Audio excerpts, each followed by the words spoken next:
बच्चों लेते question number 16। मैंने नोट नहीं किया, मैं पढ़ दे रहा हूँ, आप अपनी बुक निकाल लीजिए। बोलता है find the equation of a curve passing through the origin. Find the equation of the curve passing through the origin. ठीक है बच्चों, तो पासिंग थ्रू द ओरिजिन इन्होंने हमको बोल दिया, यानी कि कोई कर्व है जो कहाँ से पास हो रहा है, ओरिजिन से। ये देखिए कुछ ऐसा अब होगा कर्व, मुझे तो पता नहीं कैसा कर्व होगा, ओरिजिन से पास हो रहा है। इसका मतलब बच्चों 0,0 से पास हो रहा है, यानी कि दो वैल्यूज आपको दी हुई हैं, यानी कि x = 0 पुट करना है और y = 0 पुट करना है। यानी कि आपको जनरल सॉल्यूशन नहीं निकालना है, आपको पर्टिकुलर सॉल्यूशन ही निकालना है। यहाँ पर आपको हिंट दिया हुआ है। तो find the equation of a curve passing through origin. Origin के कोऑर्डिनेट 0,0 होते हैं, यानी कि दिया गया कर्व 0,0 से पास होता है। Okay, such that the given that the slope of the tangent to the curve. Slope of the tangent क्या होता है बच्चों? dy/dx। Slope of the tangent क्या होता है? dy/dx होता है, कई बार बता चुका हूँ। तो slope of the tangent at any point x, y। ठीक है, slope of the tangent at any point x, y ही क्या होता है? dy/dx होता है। तो slope of the tangent at any point x, y is equals to, यानी कि slope of the tangent at any point x, y is equals to the sum of the coordinate of the point. ठीक है बच्चों, यानी कि कोई point है x, y, उस पॉइंट पे स्लोप ऑफ द टेंजेंट जो है वो तो dy/dx है। वो इक्वल किसके?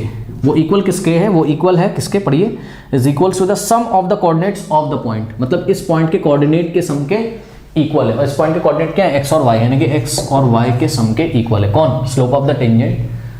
Slope of the tangent given point जो है x, y, उस पॉइंट के कोऑर्डिनेट के सम के इक्वल है। तो dy/dx is equals to x plus y। ठीक है बच्चों, तो ये बन गई आपकी इक्वेशन। अब आई थिंक बहुत इजीली आप इसको सॉल्व कर सकते हैं। देखिए कैसे सॉल्व करेंगे। dy/dx, अब ध्यान दें, इसमें यदि हम फर्स्ट फॉर्म ही लग रहा है मुझे तो, है ना, तो y को हम लेफ्ट में लाते हैं, तो -y is equals to x, और यहाँ से हो जाएगा आपके पास dy/dx, और ध्यान दें इसको आपने लिखा plus -y into y is equals to, ऐसा कुछ लिख लोगे, है ना, y के आगे -1 है, ऐसा लिख देंगे, और p की वैल्यू आ गई बच्चों -1 और q की वैल्यू आ गई बच्चों x। तो यहाँ से हम इंटीग्रेटिंग फैक्टर निकाल सकते हैं। तो integrating factor is equals to e की power integration of p dx is equals to e की power integration of what is p is -1 dx is equals to e की पावर, देखो माइनस तो बच्चों बाहर आ जाएगा, -1 बाहर आ गया और अंदर बचा dx, और dx का इंटीग्रेशन x होता है, यानी कि e की पावर -1 इंटू एक्स, यानी कि e की पावर -x आ गया। यह आ गया बच्चों आपका क्या? इंटीग्रेटिंग फैक्टर आ गया। अब हम निकालते हैं इसका जनरल सॉल्यूशन। तो जनरल सॉल्यूशन होगा y इंटू इंटीग्रेटिंग फैक्टर, यानी कि y इंटू e की power -x is equals to integration of q into integrating factor. q क्या है? x इंटू इंटीग्रेटिंग फैक्टर क्या है? e की power -x dx plus c। ये आ गया। अब हम यहाँ लेट कर लेते हैं बच्चों कि लेट, ये जो इंटीग्रल वाला पार्ट है इसको i अज्यूम कर लेते हैं। Let i is equals to integration of x into e की पावर -x dx। ठीक है, तो ये जो आपका जनरल सॉल्यूशन है ये बन जाएगा, मैं यहाँ नोट कर देता हूँ, ये बन जाएगा बच्चों y इंटू ई की power -x is equals to, ये पूरा i हो गया, तो i plus c। Let us say ये इक्वेशन नंबर 1 है। अब आप i की वैल्यू यदि निकाल पाए तो इसमें रख दोगे तो आपका जनरल सॉल्यूशन आ जाएगा। ठीक है बच्चों, इतना नोट कर लीजिए पहले, इतना नोट कर लीजिए पहले। अब p और q की वैल्यू तो है हमारे पास, ठीक है, p -1 और q, अच्छा इसकी ज़रूरत भी तो नहीं पड़ेगी अब, है ना। और ओ हो i किसको अज्यूम किया था? i किसको अज्यूम किया था? i हमने किसको अज्यूम किया था? i क्या था? एक सेकेंड, i था हमारे पास इंटीग्रेशन ऑफ, आप अपनी कॉपी में देख लीजिएगा, वीडियो को रिवर्स करिए, i यही रहा होगा, x इंटू ई की पावर -x, ये i रहा होगा। ठीक है, तो i is equals to integration of x into ई की पावर -x dx। अब इसको कैसे सॉल्व करोगे? आइलेट का रूल लगा के, बाय पार्ट्स लगा के। देखिए अलजेब्रिक पहले आएगा, एक्सपोनेंशियल बाद में, है ना बच्चों।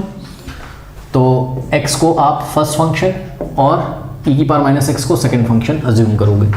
तो i is equals to integration by parts क्या होगा?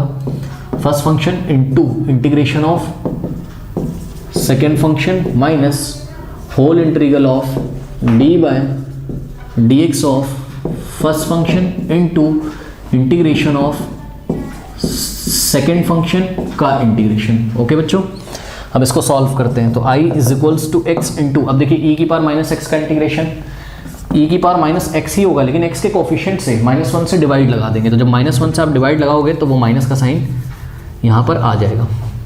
Minus integral of D by D x of x 1 होता है, मैं लिखूंगा नहीं उसको, इसका डिफरेंशिएशन 1 होता है, और ई की पावर माइनस एक्स का इंटीग्रेशन ई की पावर माइनस एक्स होता है, और एक्स का कोफिशिएंट -1 से जब आप डिवाइड लगाओगे तो आगे माइनस आएगा, वो माइनस को प्लस कर देगा, और ये डी एक्स बाहर का बचा हुआ है। ठीक है, तो यहाँ से आ गया I is equals to minus X into ई की power minus X plus E की पावर माइनस एक्स का इंटीग्रेशन ई की पावर माइनस एक्स आएगा, और एक्स के कोफिशिएंट से -1 से डिवाइड जब लगाएंगे तो यहाँ माइनस हो जाएगा।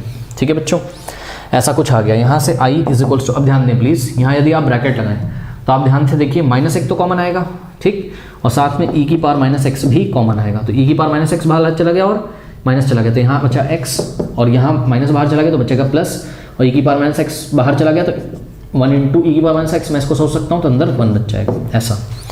ठीक है, तो आई की वैल्यू आ चुकी है बच्चों। अब इक्वेशन नंबर 1 में हम इसको पुट करने जा रहे हैं, तो y इंटू ई की power minus X is equals to y into ई की power minus X is equals to I की वैल्यू क्या पुट करोगे, ये पूरा है, आई का वैल्यू है माइनस ई की power minus x in the bracket x plus 1 और प्लस सी। ठीक है बच्चों, और यदि आप चाहें तो y को फ्री कर सकते हैं, यानी कि डिवाइडिंग बाय ई की power minus X both side, E की पावर माइनस एक्स से लेफ्ट में भी और ई की पावर माइनस एक्स से राइट में भी हमने डिवाइड किया, ये कैंसिल हो जाएगा, और y इज इक्वल्स टू, अब ये ई की पावर माइनस एक्स इसको भी मिलेगा इसको भी, यानी कि माइनस ऑफ ई की power minus x in the bracket x plus 1 और डिवाइडेड बाय ई की पावर माइनस एक्स प्लस सी अपॉन ई की पावर माइनस एक्स, ई की पावर माइनस एक्स से ई की पावर माइनस एक्स कैंसिल हो जाएगा बच्चों। और ऐसा एक क्वेश्चन हम पहले भी शायद कर चुके हैं ना जनरल सॉल्यूशन में, अब पर्टिकुलर सॉल्यूशन में आ गया ऐसा क्वेश्चन, करो।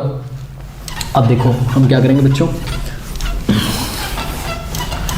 और अगर आपको याद हो तो एनसीईआरटी में ही वो क्वेश्चन था, y इज इक्वल्स टू अब था कौन सा ही मुझे नहीं याद है, लेकिन माइनस ऑफ एक्स प्लस 1 और प्लस सी इंटू, ध्यान से देखिए ई की पावर माइनस एक्स ऊपर जाएगा तो पॉजिटिव हो जाएगा। ठीक है बच्चों, और ये पूरा ब्रैकेट के आगे माइनस लगा, इसको लेफ्ट में लाओगे तो पॉजिटिव हो जाएगा, यानी कि y प्लस एक्स प्लस 1। ऐसा एक बार हम सॉल्यूशन बच्चों निकाल चुके हैं किसी क्वेश्चन में। ठीक है, और फिर से देखिए कैसा सॉल्यूशन आया है, लेकिन ये क्या है, जनरल सॉल्यूशन है। अब हमको क्या करना है बच्चों, पर्टिकुलर सॉल्यूशन निकालना है, और ये क्वेश्चन नंबर था 15 या 16 था, हाँ क्वेश्चन नंबर ये कौन सा था आपका, 16 था। और 16 क्वेश्चन में उन्होंने बोला था कर्व कहाँ से पास कर रहा है, ऑरिजिन से, यानी कि x का वैल्यू 0 रखो और y का value 0, put x is equals to 0 and y is equals to 0, put करो, y का value 0 plus x 0 plus 1 is equals to c into ई की पावर x की वैल्यू 0, ई की पावर 0 1 होता है, 1 plus 0 1 is equals to c into ई की power 0 1 होता है, c इंटू 1, c का वैल्यू बच्चों 1 आ गया, और उठा के ले आके इसको जनरल सॉल्यूशन में रख दीजिए तो आपको पर्टिकुलर सॉल्यूशन मिल जाएगा, यानी कि y plus X plus 1 is equals to C की वैल्यू 1 रखोगे तो 1 इंटू ई की पावर x, और 1 इंटू ई की पावर x क्या हो जाएगा, ई की पावर x ही हो जाएगा। बच्चों this is your particular solution, कर लीजिए इसको।